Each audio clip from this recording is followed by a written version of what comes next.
Good evening, everyone, and welcome to In the Know with CaT Bobino. Today, my special guest is Dr. Ja. Dr. Ja is a chemist and one of the youngest people to get a Ph.D. in chemistry in the United States history. So, welcome to the show.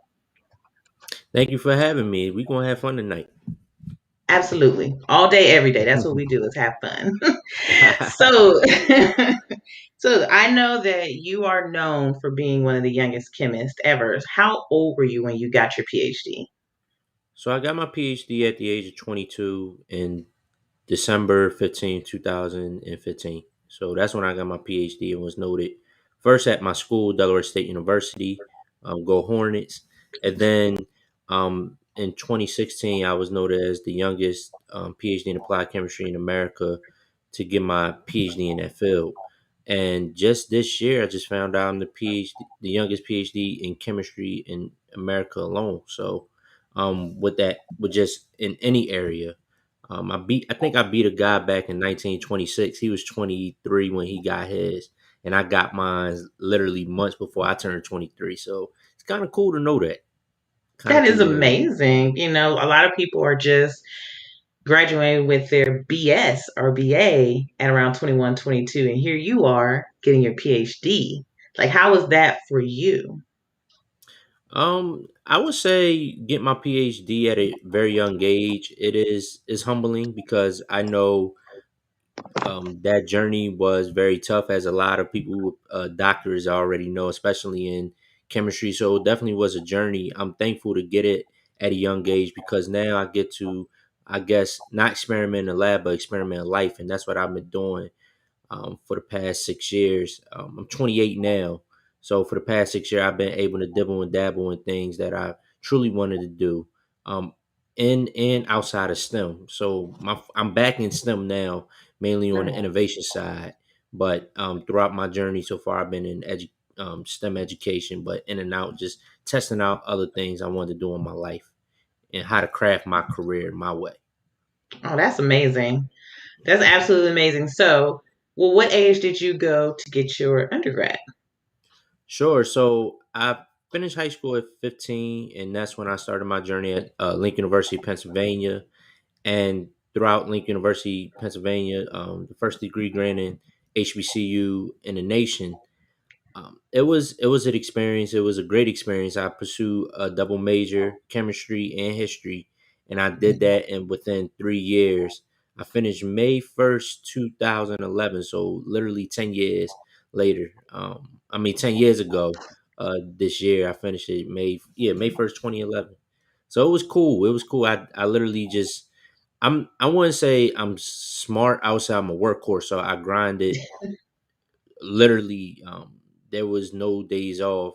So fall semester, spring semester, and also summertime, and I did that roughly for about 3 years before finishing with both degrees in uh, general science with a chemistry concentration and history with a minor certification in mathematics. Because a lot of people know when you pursue chemistry, you 9 times out of 10 gonna get a chemistry. I mean, a mathematics minor. So that's You might how as I got well. all of them. Yeah, you might as well. You might as well.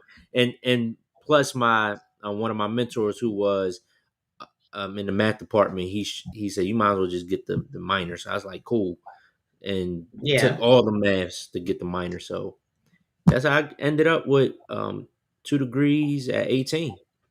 Well, why history? Why was that your second one? Um, I think because at I was 15 years old, so I knew I love science. I definitely had a passion for science, but I also had a passion for just learning about who I am, and just culture. And although I went to through had a black experience from being in inner city Philadelphia, and just being touching down at HBCU, I just love the knack of storytelling, just understanding how the past was and how it's going to influence the present and then create the future. I have a little saying that today's PR is tomorrow's history. So I always was interested in seeing how the history was shaped, but I have to understand the past in order to do that. So it was just like a passion of mine. And also it helped me understand chemistry in a nutshell on where chemistry actually came from, back way before it was discovered through the lens of Newton or mathematics Pythagoras, and that was kind Hmm. of interesting for me to see that that's how I connected via, as we see today, STEM identity. That I knew my ancestors founded and created these disciplines, and it made me motivated to pursue my STEM field even more, which was chemistry. That's awesome. So what you're saying is basically studying history lets you realize that chemistry was around before, some of the famous people made it famous. Yeah, and also it motivated me throughout my doctorate program as well, because when I had my down moments, I just looked at who did it before me. So, for example, St. Elmo Brady, the first guy to even get I think, a PhD in chemistry, and as well as another one of my motivations was Dr. Percy Julian. So Mm, he's the one that I look at him as the chemist entrepreneur. So those two figures are very pivotal on how I navigate my journey now. But I look back then during those times, it was much harder because they had to deal with racism and all these other hmm. things, as well as proving that had to be an intellectual. And although we may deal with it today, as you probably seen worldwide, it made me realize that yes, we go against the grain a little bit. We have some barriers, but we don't have it as bad as those people before me. So it made me just motivate to just go harder and take advantage of any access to opportunity that is presented to me. That's very, very true. I mean, I think a lot of times, especially some of our younger people, don't realize how much struggle there was to get some of the simple Absolutely. things that we take for granted. You know what I mean? And so it's kind of like, hey, I know you're doing this, but do you realize somebody else had to fight to Mm-hmm. get to this very small point in your life that you think is small, but it's really, really big? Mm-hmm. And us as the young generation create historical moments for ourselves, but also be humbled to understand that it took people before us to trailblaze that path so we can walk it in an easier light. So that's how I look at life. Like if a path haven't been created, I'm gonna create that path, but it's not just about me becoming history, but it's about somebody be able to walk it with ease and not have to deal with the pain. Absolutely, absolutely. So, I think we bypassed the fact that you were only 15 when you graduated. Like, Yeah. how did that happen? So that's an interesting story. I always tell um, people that ask, that was a chapter in my life called Opposition Turned to Opportunity. So Okay. that particular opportunity for me to graduate, it didn't happen because I was smart. It was because of an opposition. So it started out in eighth grade. So in eighth grade, I was motivated from a science project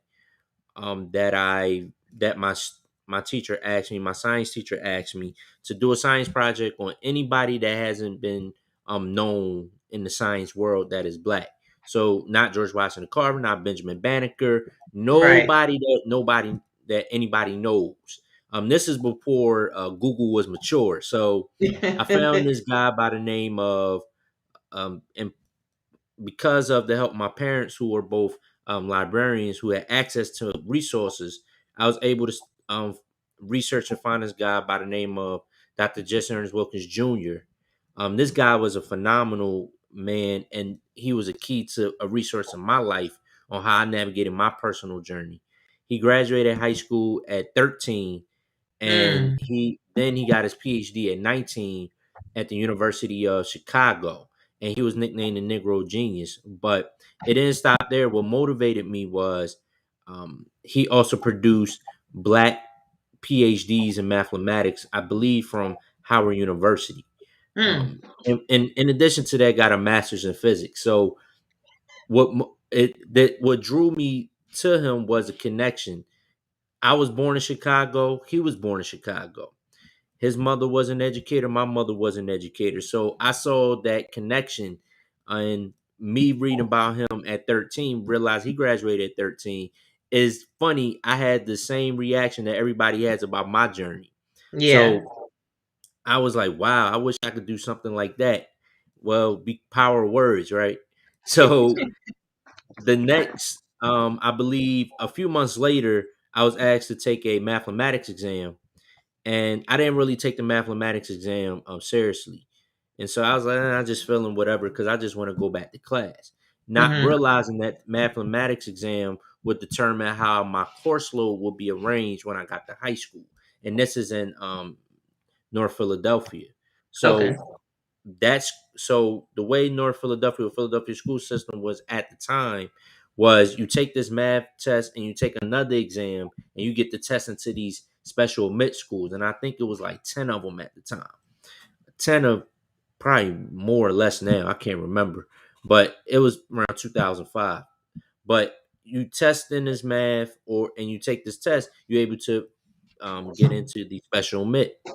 Mm. The special mid I wanted to get into, which I did get into, was George, named after my favorite scientist, George Washington Carver. That was the Mm-hmm. main reason why I wanted to go to the school because it was named after my favorite scientist.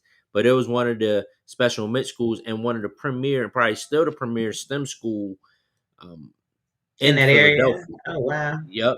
And it was smack dab in the hood, and I was able to walk to that school. So that's the that was like it was so many pros for me to go, and I was like, I want to go to that school, but I realized because I didn't do well in math, it was a hard Hmm. it was hard to get in. But after having meetings with the administration at the time, they allowed me to switch from waitlisted to getting accepted.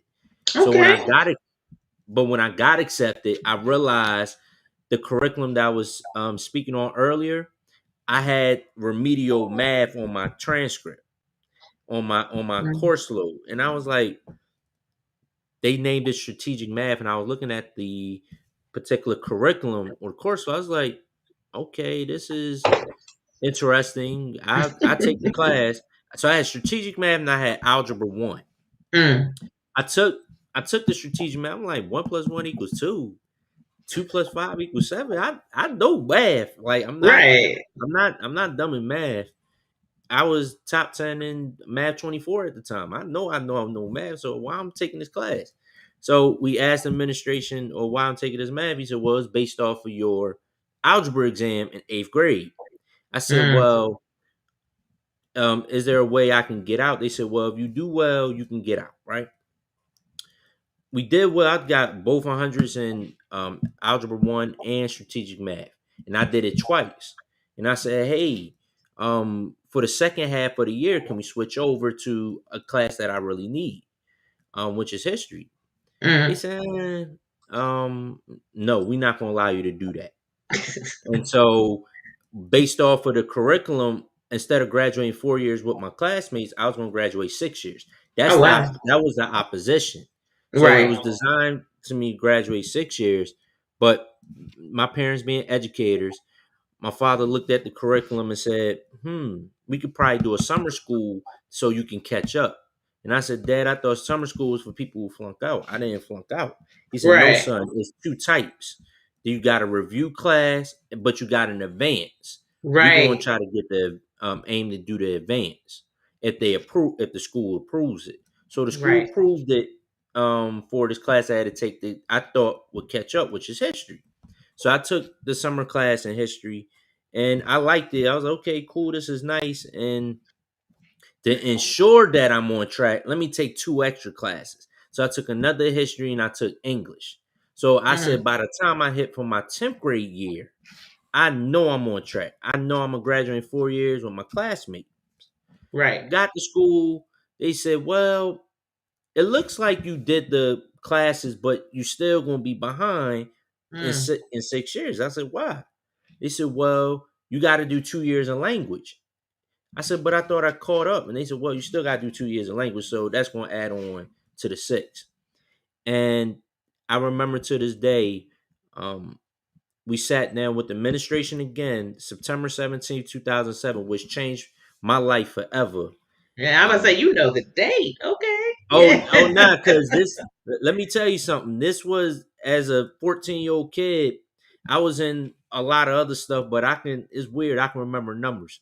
So September 17th, 2007, my dad sat me down and said, you know what, Ja, it looked like it's going to be a lot of back and forth. One thing I look based off of how this is designed, I know if you want to, I can graduate you next year and you'll be 15, and I can guarantee that for you. Now, listening to my dad and looking at the courses, I'm like, how am I gonna take all these classes by next year and graduate at 15? It's crazy. I guess one And and two don't make three. yeah, and I was like, how he's doing this? And on top of that, I was like, man, I just would kick it with my friends because we was in some some situations being in the Right, city. So I was like, I don't want to leave. And he was like, well, I'm gonna leave you some time to think about it. So I was thinking about it. A tragic situation happened, and I talked to one of my OGs, and he was asking me, well, where you want to be at 5, 10 years from now? And I said, well, I'm 14 now. Hopefully I'll be alive by 18. Now that was the dumbest answer I ever said. Because when if you talk to any inner city kid that was young, that's the mindset, right, unfortunately. Hopefully it changed from 10 years ago, but that was the mindset I had and a lot of my friends that like, hopefully yeah, we'll be alive. And he said, see, young man, you shouldn't be talking like that because I know your parents and they both educators. And one, you shouldn't be out here, and two, you got a bright future ahead of you. And he said, we can't do the 5 year. Let's talk about the 10 year. You'll be 24 years old. What right, you see yourself doing? And I say, I want to do whatever I want to do with my life. I want to do whatever. And if I have to have a job, I'll be flexible at my job. That was the answer I had at 14. He said, right, well, the best way you're going to do it is through school. The streets ain't for you. You might as well just go to school, get your grades up. And from there, I talked to my dad and say, let's take on that journey. And since then, my life been moving fast. So I did night school and day school throughout that whole year. And wow. then I finished off in the summertime as of August 1st, 2008. That's when I became a high school graduate at the age of 15. On my So that's how my birthday. journey was. You said, Hey, August you 1st. said that That's was my your birthday? birthday. Hmm. Oh, okay. Happy birthday. Belated birthday. That means you had something previously. Yeah, thank you. That's amazing, though. Thank you. And that goes to show, the power of your parents and Yes. the power of the OGs. I think a lot of times people think, especially you in your living situation in your area, OGs don't want you to do well. They want you to stay in the streets, do what they doing, but Hmm. they actually want the next generation to do better. Exactly. So that's Exactly. And that I was just blessed to just have that. And the neighborhoods I grew up in, you had some that wanted you to run with them, but you also had some that absolutely. can pick you out. And the funny thing is, a lot of my friends were smarter than me, and a lot of people don't realize that. Like they were smarter than me. Like I'm cool with mathematics, but I got to work hard in order to accelerate. They can look at it and solve an equation in 5 minutes, but because Hmm. it wasn't making them any money, it's like scrap school. I'm going to get some money, and that's just the environment I was around. So I was just thankful that um, I had the discipline from my parents to listen and just choose a different path. Yeah, I mean that's really amazing, and I think and I try to.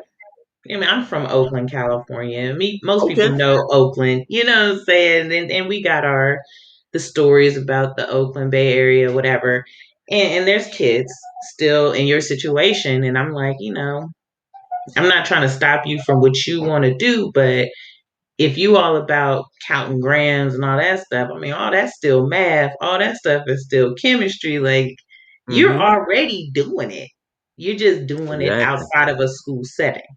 Exactly. So if you can do it outside the school setting, you can do it inside the school setting. Now the money may come later. It's not going to Mm-hmm. be fast money, but the money is Mm-hmm. there. Exactly. And Exactly. and it's still, it's a tough cookie to crumble, or a tough nut Oh to crack, yeah. whatever they say. But I still be trying, like, no, you can do this. You're doing it already. You Ex- just doing it in a different way. exactly. And and that goes to show, like, I like, and the mindset I had then, just like the young kids now, and I totally get it, is education is everywhere. They just don't like the concept of school, but education is everywhere at Oh the end of the yeah. day. And it's just helping them understand, even though you're in school, you got to get this education. Like you said, understand delayed gratification, not just immediate. And that's it. That's all it is this is delayed. You still gonna get that money, but it's gonna come later. You know what I'm saying? Absolutely. And that's okay because that instant gratification is not always gonna be the Hmm. savior, I guess, so to speak. Like you gonna get that money now, but what comes with it? What's the consequence? Exactly. So I don't know. Hopefully people like us will be getting these kids to think more differently about their situation and about education and being willing to go there. Absolutely. So I'm amazed by the fact that you had so many people rooting for you and pushing you towards getting those degrees and going to high school, going to night school, which not a lot of 14-year-olds really want Yeah. to do. Yeah. That don't sound Definitely. like fun at all.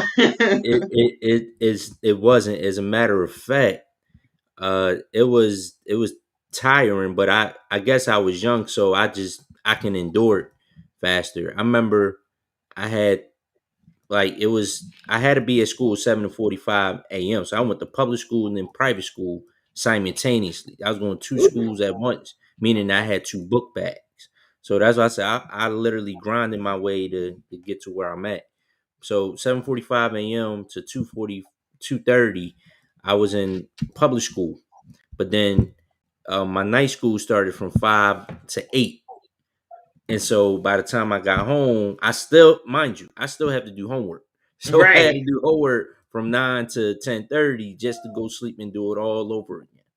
right. That's crazy. And so you went to a private school at night. That wasn't like community college. It was an actual private school. Yeah, it was an actual private school. So to give some clarity, I did not do a dual enrollment program.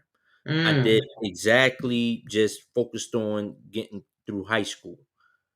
I didn't get no associate's degree. Now my sister, she did that, and she yeah. graduated at 16. But me personally, I did the high school route, and then when I got into college, I did that accelerated because my parents knew each one of us. Like me, I'm not a good test taker, Mm-hmm. but my sister was. But I'll work you. So they knew that. So that's why they design my journey is the way it is, and my sister, her journey is the way it is, and also my little brother got a little bit of both. So all of us did it differently, but my journey specifically, I knew I may not be the smartest in the room, but if you give me access to something, I'm gonna outwork you. It's that simple. That's Because okay. and that's just me growing up around the area I'm at. I just took what I hustled in there to apply it to school. Basically what I did in high school, college, and then also my doctorate. And even So now, for undergrad, so how many years did it take you to do undergrad? took me 3 years do undergrad. Okay, so you did that accelerated. Sorry, that's It's all my right. dog. He don't not. He is like, why am I locked out? But yes, as long as I don't mind him because my child would be much worse at this. But anyway, that's really cool. Like I could have graduated in 3 years, but I wasn't on that thought process. My thought process was have fun for the full year or the full four Hmm. years of college. So, I went to school, even though I went in an honors program and I finished pretty much all my prerequisites like in 3 years. That fourth year, I took stupid classes just to raise my GPA and I and mean, and do things that I probably don't need to do, which I'm very glad. I'm a little bit older than you, so I'm very glad there was no cell phones with videos when I was in yeah. college because Well, there would be some things out there probably. yeah. I mean, for us, Facebook and Twitter literally just launched. Yeah. So it. Now I definitely agree because I probably could say the same. I definitely probably say the same. Yeah, I skirted right past that part and just like, y'all don't need to know. I'm glad there was nobody had a cell phone in the club when I was in Amen. college. Amen for that.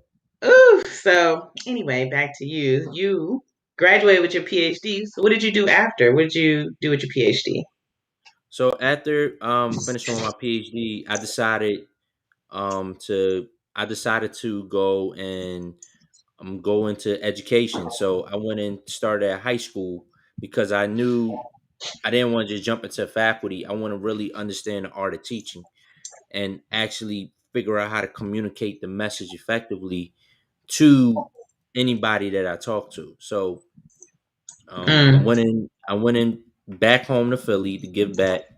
South Oh, Philadelphia. I taught at Autumn Reed Charter High School, and I started teaching anatomy, physiology, and then I coached a lot of chemistry teachers on whatever they needed help in terms of the content. So I did that for a year, and then after that, I went to another school in the city up in North Philadelphia. I think it was a parochial school. I went up there and taught for a year about, I think, biology. I taught biology and physics, but so also everything any but your degree.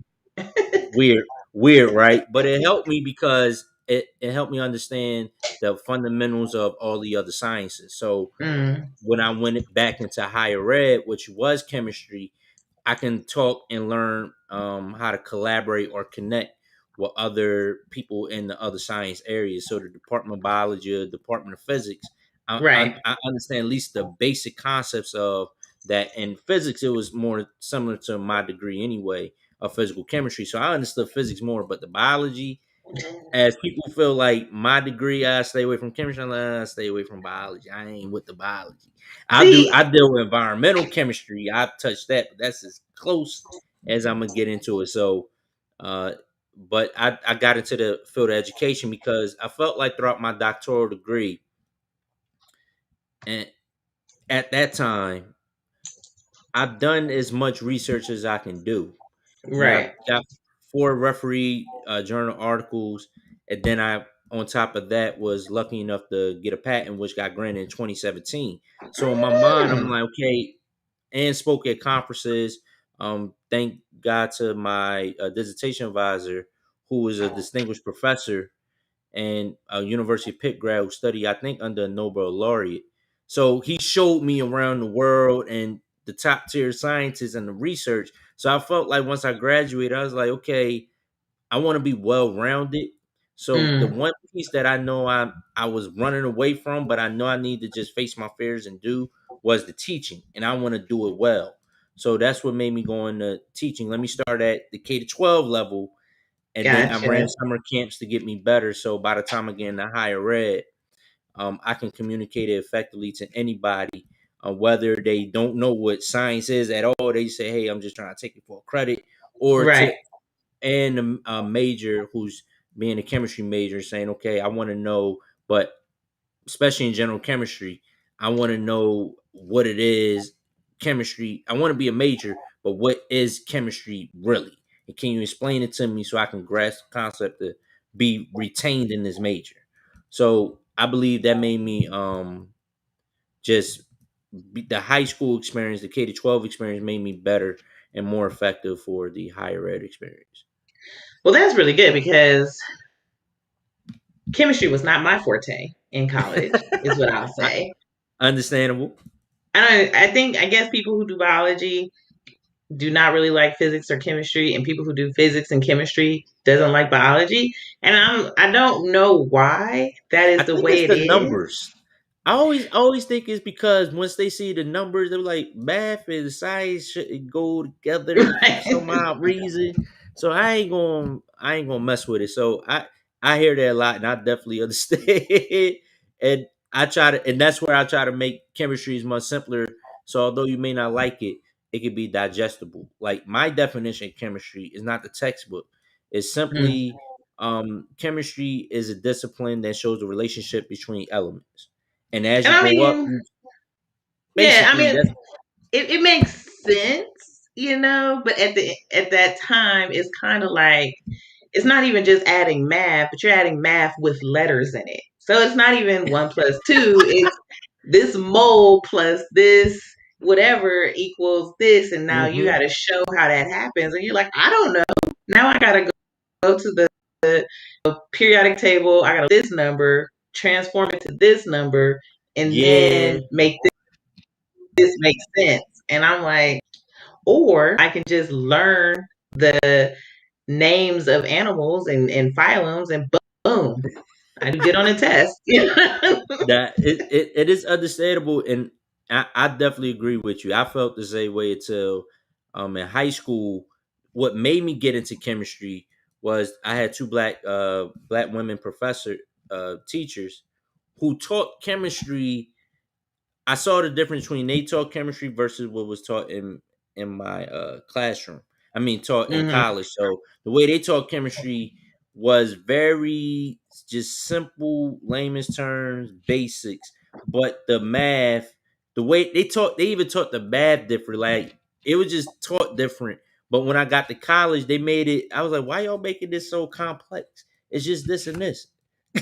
And they was Well, like, see, "Well, like I don't know. I went to a HBCU as well. I went to Stillman College, and so okay, but some of our professors were from other countries, and so it's you already have an accent, and mind you, I went to college before Google, and so now you hmm have someone writing on a chalkboard, different stuff from a different country, and they're saying it one time, and they're like, I don't understand how you don't get it. I just told you what it is. And you're like, yeah, but I don't get that. Like, I need you to explain it better. And that's the good thing about having good teachers, good exactly." professors who can actually break it down. So, like, Exactly. my biology teachers were actually a married couple. And they was like cool, down to earth from Michigan. One was from Michigan, the other one was from Alabama. But they would be like, they'll break it straight up down for you, and you'd be like, oh, okay, I get that. You know what I'm saying? And then we had another teacher. She was really good. She was like one of the few white people at my school, white professors, but she was so down to earth and so like breaks it all down. But chemistry and physics, chemistry, the dude was from Africa. Physics, the dude was from India. And it was just like, I don't know what you're telling me. I don't get it. Nah, yeah. Nah, I feel you, and that's it. And I didn't want to become those professors, and Mm-hmm. that's why I did what I did. Because trust, trust. When I graduated, I was speaking a lot of the jargon, and I was Mm-hmm. here with it. But I went to K to 12 to try to make it go. I could try to make it in layman's terms, so I could speak this level and this level, and a little bit of middle level for somebody who get it but don't really got it fully. So that was the reason why I went to K to 12 and then ran summer camps in the summer, not only just to get back, but I wanted to make sure that I was checking for understanding for every age group possible, and somebody who didn't care about chemistry to somebody who was really interested in it. So Right. so I can be, I guess, bilingual with it. So by the time I went in higher ed, and even now when I'm having a conversation with somebody, they could understand it to the simplest degree, but still um, connect to a high level vocabulary of it. So it was, I would say it was challenging. It definitely was challenging, but I'm glad because I didn't want to become those professors. I did not become a professor that turned around, wrote stuff on the board, and said, "Don't ask me questions, just write." I Mm-hmm. do not want to become those professors. I want you to actually, and I encourage my students now to challenge me. If I mess up, tell me, because it shows that one, you're paying attention, and Mm-hmm. two, that I need to improve on how I'm communicating it to you. Because at the end of the day, you're paying for it. I'm here, Right. you paying me to be here. So I want to make sure that you get your buddy's worth. And I always Right. had that, especially when I say if I get into higher ed, I want them to challenge me to make sure that I am giving you the right information. I know that I'm giving you the right information, but because you're paying and you're investing in me, I want you to challenge me so you can get to a higher level so I can push you even further. Because at the end of the day, you paying X amount of dollars for a 3 or 4 credit class. And I mean, when I was getting my master's, I, taught lab. And when I'm teaching lab and these students are in there and they're like, well, they're farting around, they're not doing this, they're not doing that, or whatever the case. I'm like, Mm-hmm. I already did undergrad. You trying to do undergrad and you paying for it. Mm. I suggest you pay attention and ask questions. And I had one student, he was like, acting out, think he the class clown, all that stuff. And so Wow. I call him out on things and he would be like, well, how you know my name? Do you know everybody's name here? I said, no. I was like, let me let you in on a secret. Teacher sees so many of y'all in the college level. There's so many classes. The teacher only gonna remember the kids who get the best grades and the kids Yep. who get the worst grades. Mm-hmm. The ones in the middle, we don't even trip off of. But the ones big, the A's and the F's, we know y'all name. And I was like, and you're not an A student. And he was like, dang. Yikes. And I was like, Yikes. it is what it is. I was like, now, if you don't want me calling your name, maybe you just do your work. Exactly. Get it done. Ask questions. Then I won't be calling on you like that. Exactly. Show me that you're really serious and interested. Oh, yeah. So, I know I haven't said this, but, we're live on Facebook and YouTube. So, have Kendra said you're on her board. Yeah. Hi, shout out to Stupid Science Incorporated. I'm definitely on her board. Ah, see, small world, small STEM world. Well, thank you, Jen, you for joining us. But that's so really cool. So, where are you now? What are you doing now? So right now I would say I'm in education, STEM education and STEM innovation, particularly in chemistry. So education part, I am still a professor. I'm a professor at Lincoln University, Pennsylvania. But innovation, I also am a founder of a clean energy startup called Elite Energy. So essentially, Mm, so the patent that I received in from my doctoral work was actually a patent on hydrogen energy and production. mm. And the things that we are facing now, I was actually studying.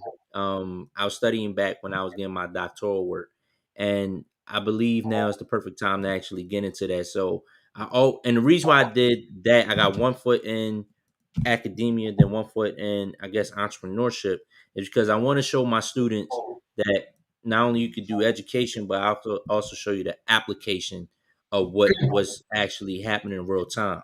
And I do this well with my physical chemistry class because my dissertation is essentially PChem 1 and PChem 2. PChem 1 is the thermodynamics, and then PChem Mm. 2 is the kinetics. And essentially, that's what I've done throughout my doctoral work, and we spun out to a company for now for this particular clean energy or green economy to try to transition from carbon neutral to my personal interest as well as my research interest was hydrogen energy and production. So that's what I'm Plenty doing of now. plenty of hydrogen to go around. Oh yeah. So I ain't even mad at that. So what about investing? Like, how do we get a part of this Well, clean energy? we working on that now. We literally launched the company November 2020. So Okay. we coming up on a year, and but we are going to hopefully. I got to talk to my board about it, but I do want people to invest, particularly um, people of color and underrepresented groups.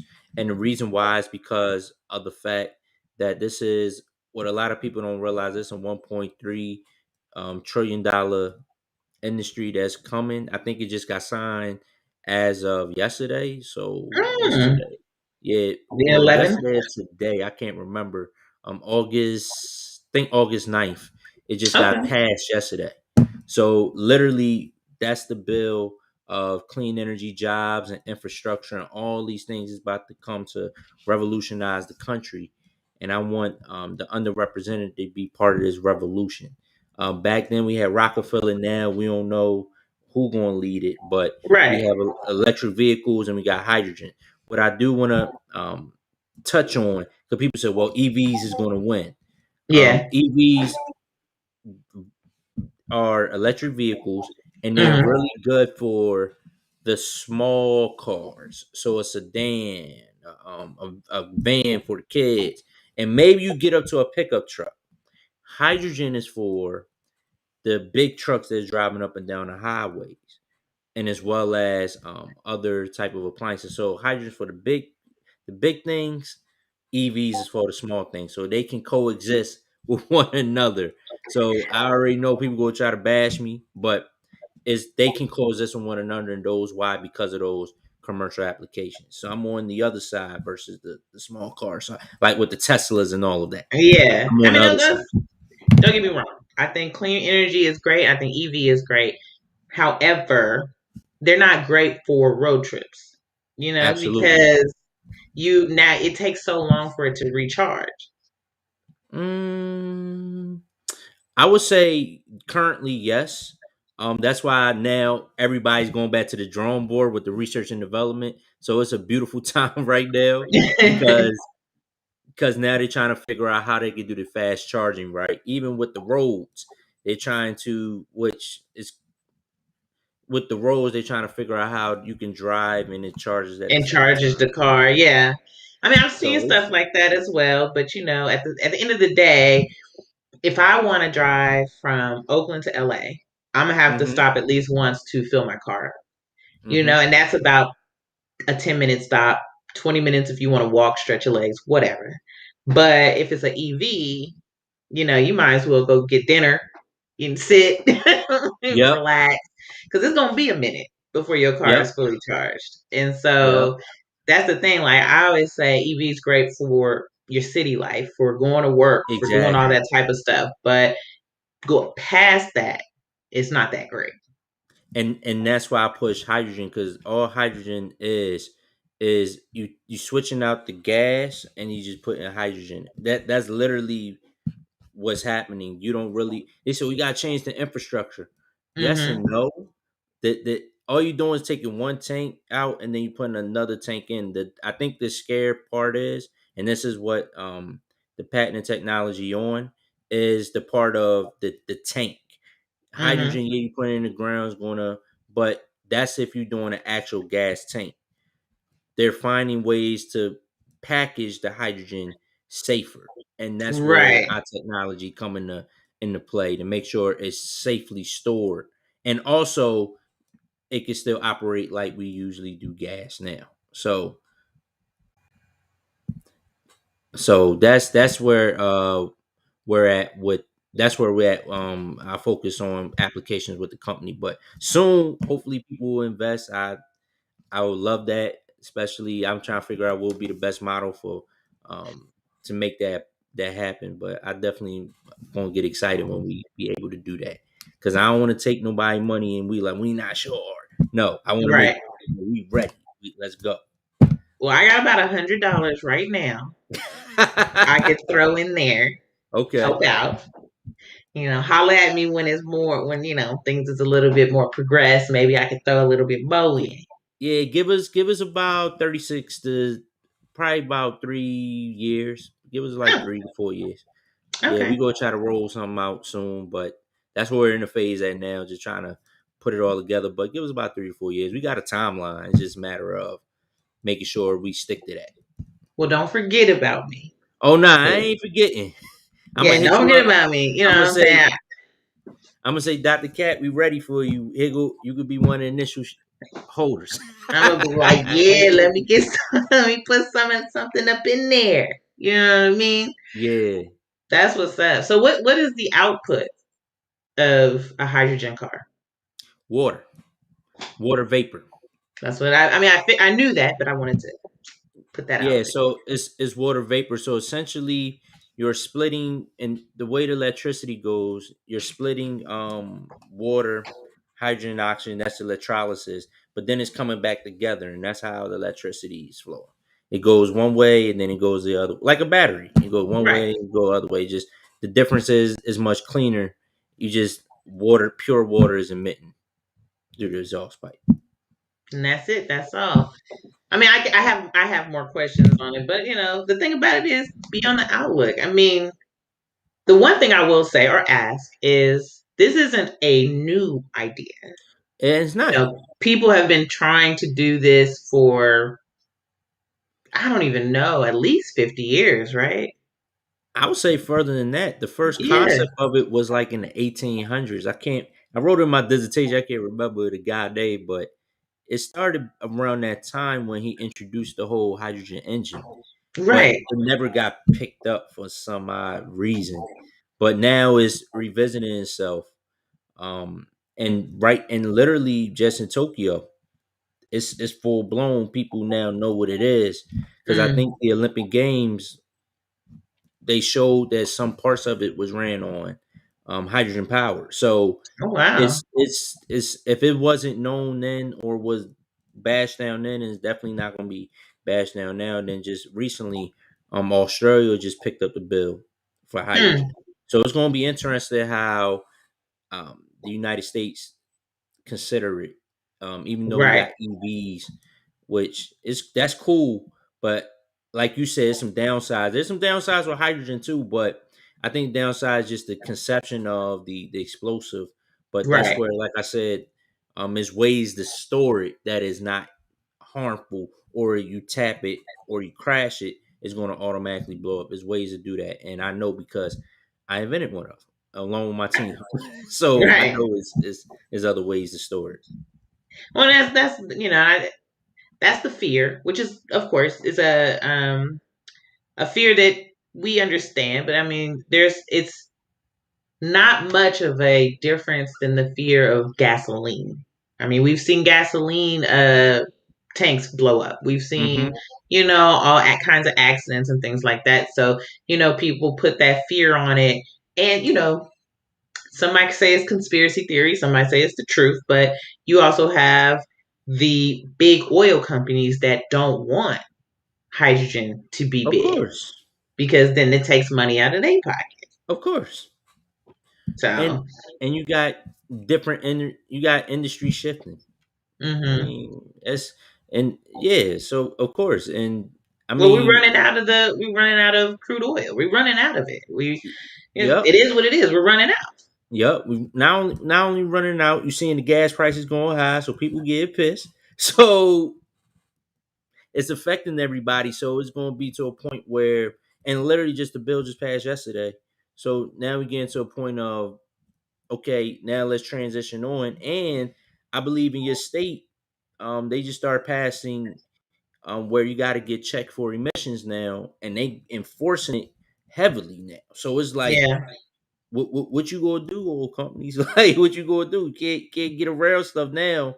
It's a matter of just partner or connect with companies that are doing it and put it under your umbrella. I mean, do business. That's how I right, look at it. Just do business. Do M&A, merger and acquisitions. That's right. all you can do at this point. And I think that it's very important. Like one of the things that I think is really cool about what you're doing is you're doing the business simultaneously with teaching, and your students are a part of it. Exactly.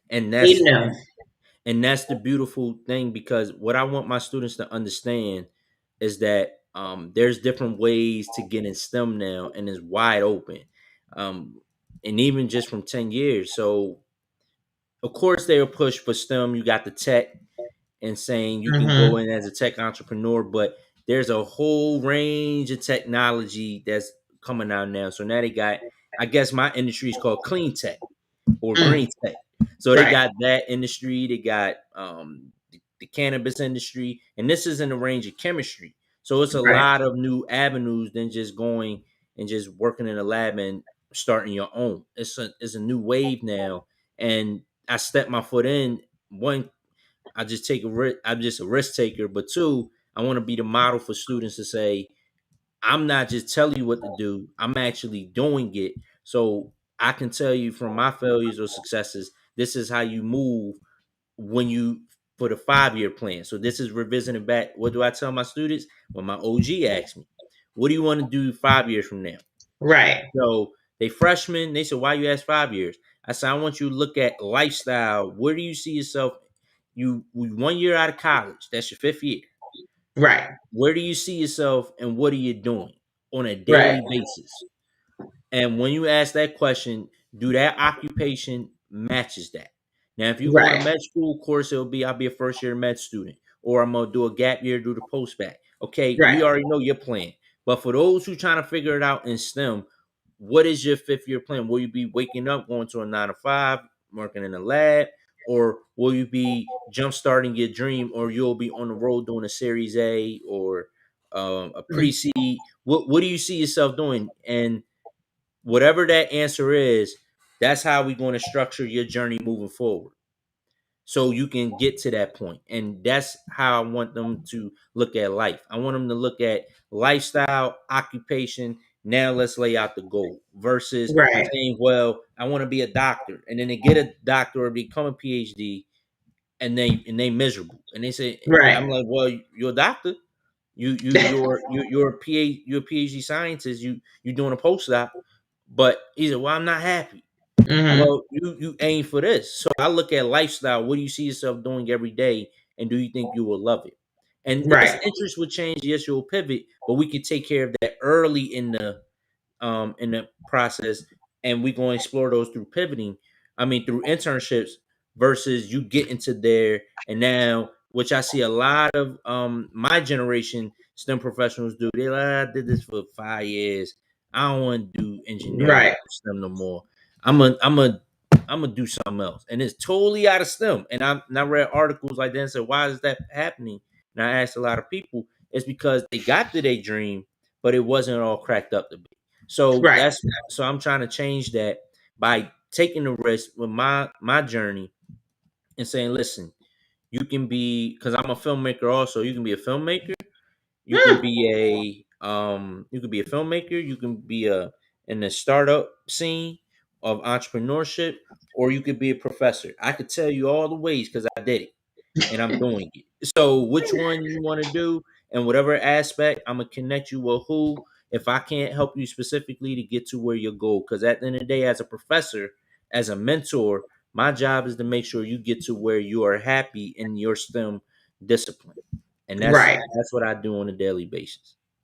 Which is very, so there's a lot for what you just said. And I know we're almost out of time. But Hmm. number one, what I wanted to mention was um, being here in the Bay Area and knowing people from Berkeley and Stanford, they have an organization set for those in STEM and those in technology, especially who want to do entrepreneurship. Yep. And they push them and they push their ideas. And you're an undergrad at these big prestigious white schools, and they got this seed money coming in, and that's why we see so many businesses, so many entrepreneurship come from Stanford and UC Berkeley. But we need that at HBCUs. We want to see technology and these types of businesses coming from Lincoln, coming from Stillman, coming from some of these HBCUs, because the kids are there's the intelligence is there, the drive is Exactly. there. It's just that push may not be there.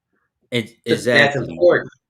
Exactly. And that's my goal to try to establish it. I feel like being a two-time HBCU graduate, Hmm. we got at least in me doing the things that I'm doing, I have to put it at one of the historically black colleges, whether it's at Lincoln, whether it's at Dell State, whoever who want to create this ecosystem to Right. say we're not the dynamic has shifted, especially now in our time. HBCUs is the wave now. I'm seeing it all Hmm. over. And if that's the wave, we now got to create the infrastructure as well as develop the ecosystem to encourage creativity, not just entrepreneurship, but what's pushing the economy, Yeah. STEM entrepreneurship. Right. So, and I know that us as people of color, if we get in something, we're gonna turn it all the way up to All the like way. 5 to 10x. So it's just a matter of let's create this ecosystem and infrastructure to make sure that they get the resources they need and access to be greater than what they actually are. They got an idea, but let's see the greatness in the greater, which is their reality. And teaching them Right. by step one, you got to architect your life to get in there. So it's coming. I just can't wait to either be a part of it or see it.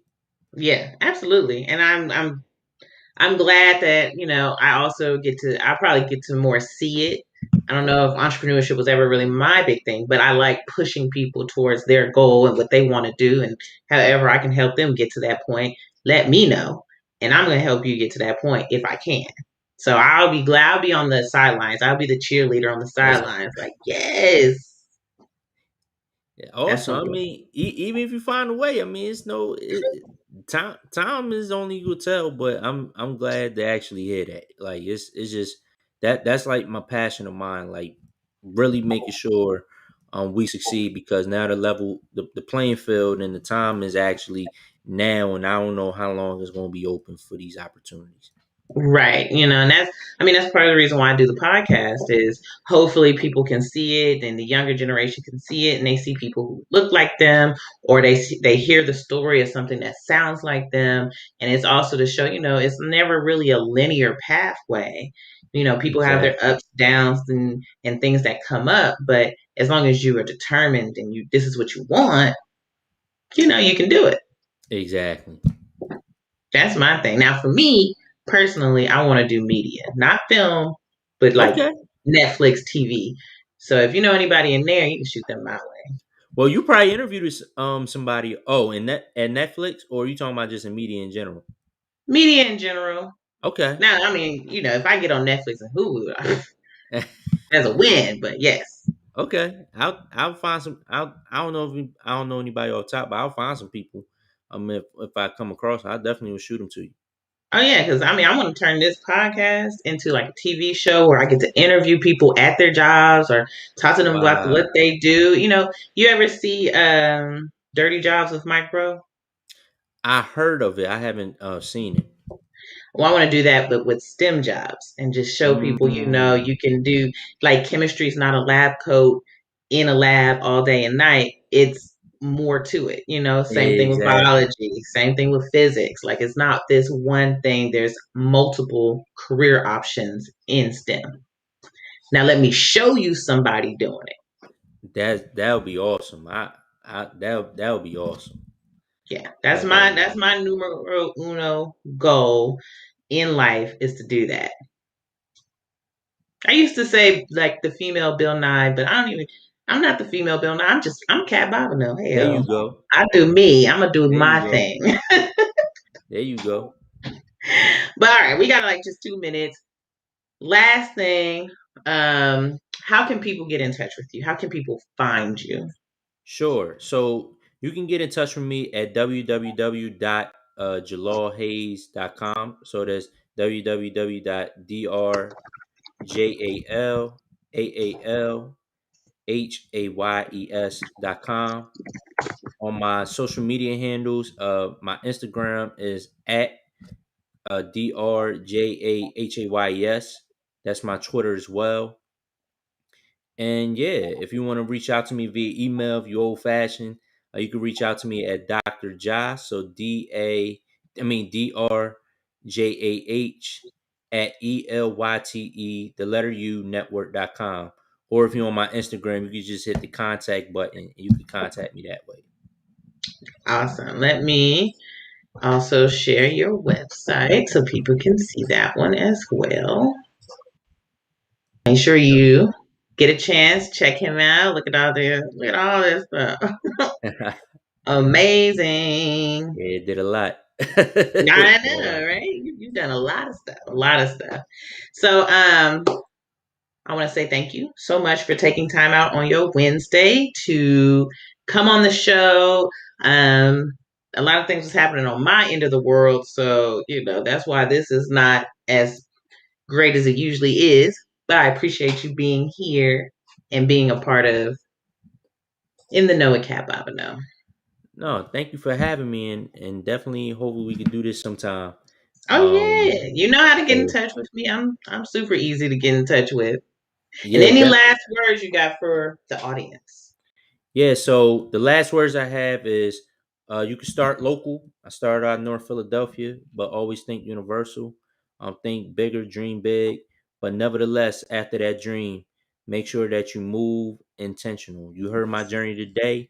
I want you to move intentional for your journey for tomorrow. Thank you all so much for having me.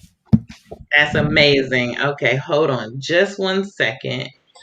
All right, everyone. Thank you for being here this Wednesday evening with In the Know with CaT Bobino with my guest, Dr. Ja. Make sure you check him out on his website and on Instagram. I hope you guys are having a wonderful, wonderful Wednesday, and join us next Wednesday for In the Know with CaT Bobino.